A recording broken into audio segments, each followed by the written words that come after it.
Is the Antichrist a man, a machine, or a hybrid? Greetings in the precious name of the Lord. Today we will continue our study on the coming Antichrist and answer the question, could he be a Nephilim or a hybrid being? The word hybrid is popular today, but the real question is whether it is biblical.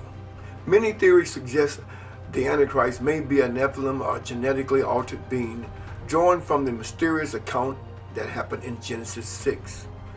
When scripture does introduce the Nephilims as mighty ones of old and giants, it is important to note that the Bible never directly links the Nephilim to the Antichrist.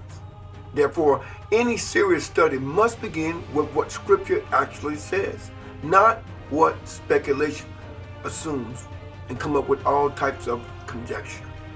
Genesis 6, 1-4 describes a unique moment in human history when corruption filled the earth prior to the flood.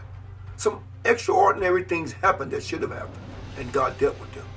However, scripture treats that event as a past judgment, not a prophetic blueprint for what may be happening in the end times.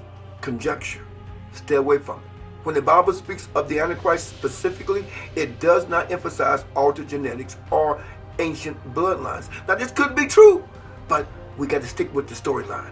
Instead, it emphasizes deception, authority, worship, and rebellion, all of which are moral and spiritual issues, not biological ones. Pay attention.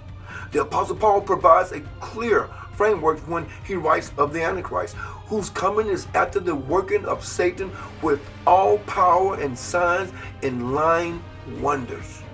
This tells us that the Antichrist's uniqueness does not come from his DNA, but from his source of power, which is Satan. He is human by nature, yet fully energized and empowered by Satan, operating through supernatural deception, probably using technological things. In that sense, the Antichrist could be described as a spiritual hybrid, not necessarily genetically altered, but spiritually surrendered to the devil. His humanity remains intact, but his will, his authority, and influence are dominated by demonic powers. Scripture repeatedly warns that spiritual corruption is far more dangerous than physical abnormalities because it deceived while appearing normal. This careful distinction helps us avoid distractions and stay grounded in the truth.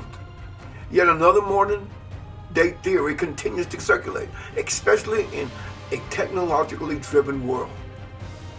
In the next episode, we will examine that claim directly as we ask, is the Antichrist a machine or artificial intelligence? Stay anchored in the word as we continue and stay with me. That is all.